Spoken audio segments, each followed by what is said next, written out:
All right. We got Penguin Gang in the house in this game. Now, the way that Penguin described this to me is he said that he was going to be doing some Korean laming up against Kumans, and Pingu is a little bit on the lower end of the ELO spectrum. However, I think he's made great improvements over the last couple of weeks, and hopefully I can outline some of those improvements in his games. We're also just going to learn with him, but mostly we're just going to enjoy the strategy that he goes for here because I am very, very impressed with what he did. It's not Korean laming like I would Korean lame. Now, I say that because Koreans, they have this cool bonus where their line of sight is actually increased. So, what I do and what oh shoot, I forget the name of the original Korean lamer in this. Lord Bolton can probably post it in the comments for us. But basically, you go forward really, really early, and the reason for that is that you get those plus free line of sight bubbles on your villagers. So it's very easy to find. I think it's Bailey is the name I'm thinking of. Anyway, you get those plus free line of sight bubbles, which really makes it very, very easy for you to find your resources, but also very easy to find your opponent's resources and lame in that fashion. However, Pingu has something completely different in mind in terms of lamatures. This is a complete all in from him. But before I spoil too much, let's just see how this game progresses. Oh my gosh, that's sheep kill all the way all the way over here. Is he gonna go for berries in this situation over here? Oh, I should probably talk about his opponent maybe.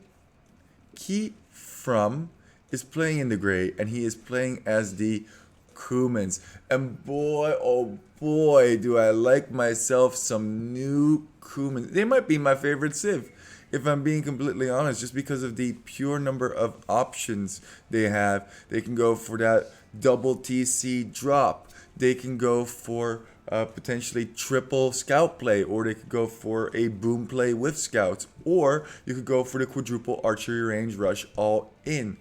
Or you could go for some kind of a variation where it's not as all in. Maybe go three ranges and some villagers on food. Or maybe you go for two ranges and a siege workshop and push in that way.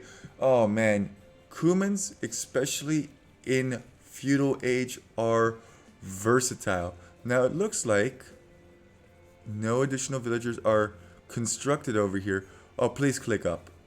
Click up quickly. You don't want to waste. Oh no, the deer push. Oh, the deer push. But with that being said, I'm already happy that he's pushing in deer to get additional food. That's a huge bonus to your economy, especially if you're not planning on constructing a mill and it doesn't look like Penguin is.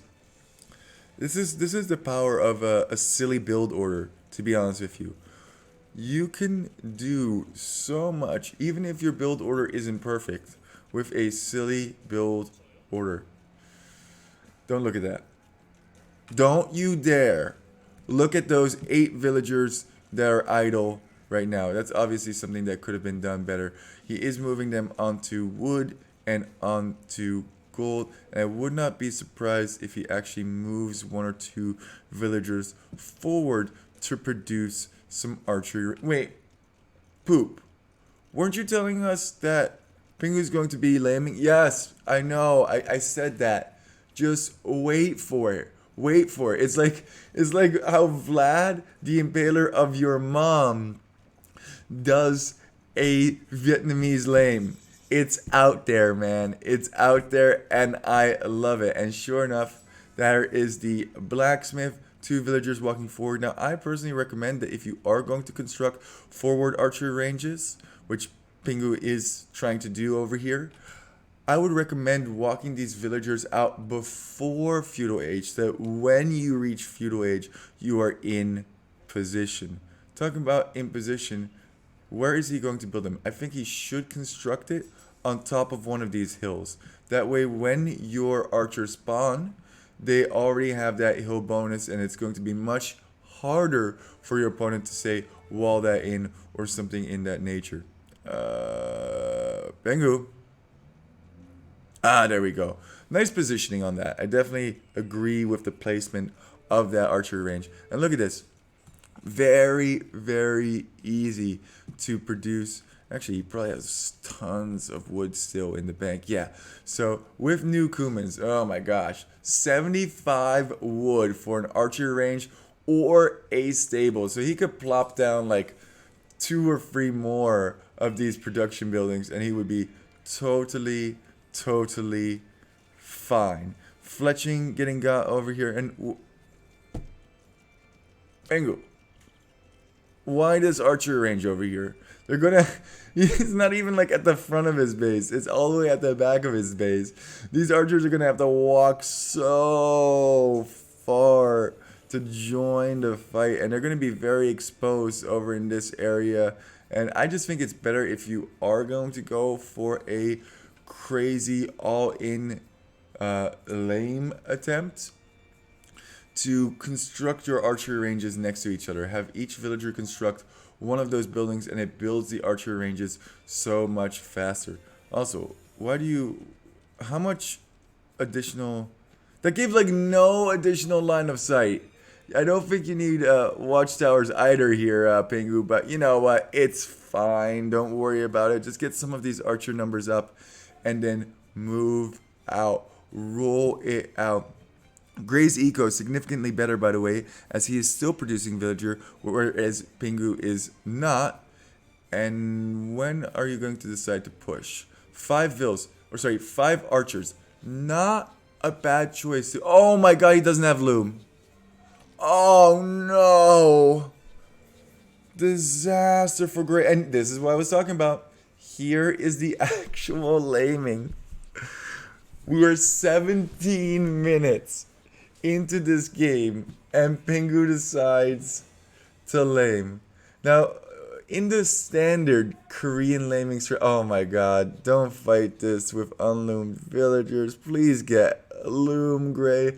I think Gray just wanted to have a nice boomy game. Maybe he wanted to go for full step lancer later on. He was definitely not expecting this kind of pressure at this elo, and that's exactly what I'm trying to say to people. If you apply pressure early, especially at lower elos, it can be very, very effective.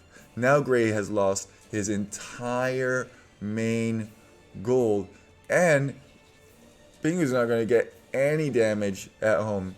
Now, since he still has 174 food in the bank and he hasn't spent that in quite some time, would actually recommend that you use all of this food to either get yourself archer armor, which he already has, or produce additional villagers, because those free villagers that you can produce from that can actually then make more village. Oh, and this is what I was talking about before.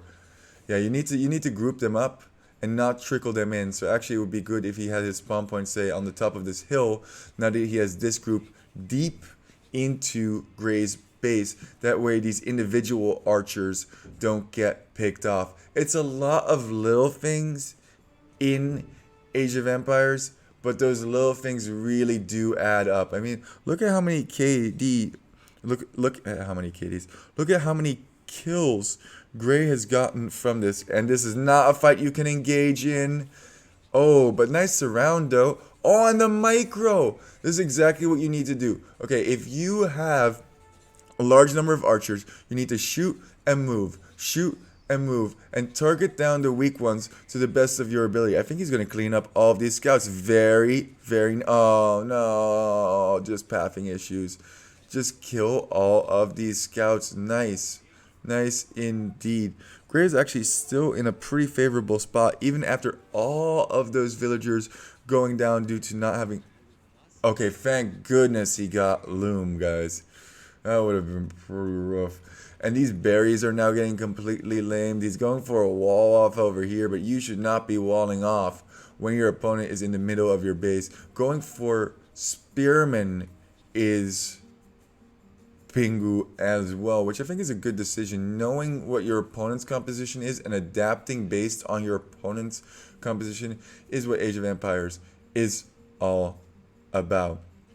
69 food in the bank. Nice. Very, very nice.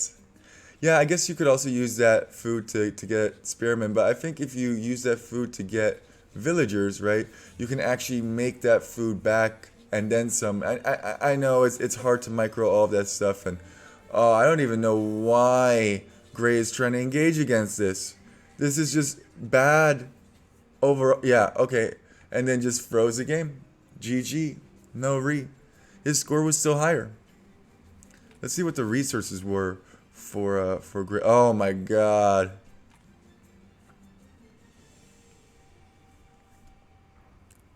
Gray. You're Kumans, man. You're Kumans. Kumans get 2 TCs, dude. Construct another TC somewhere in the back over here. Then use all of that excess wood to produce additional farms.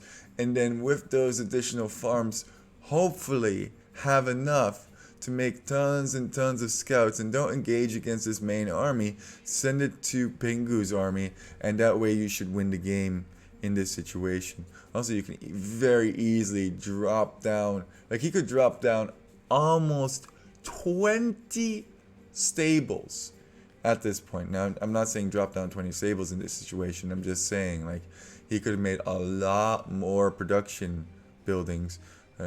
Even if this one was getting harassed, which it was not, could have actually still managed.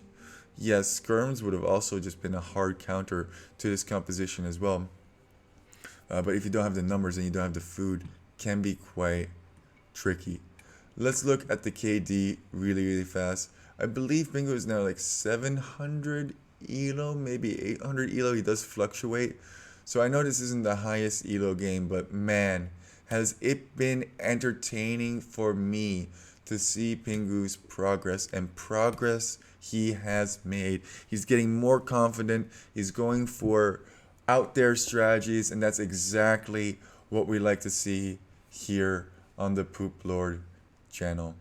Thank you, Pingu, for sharing this with us, and just keep walking, man. Just keep walking. Also, this timeline totally reminds me of a quadruple Kuman archery range play. It's a little bit more ridiculous, the curvature, but still. Thank you guys so much.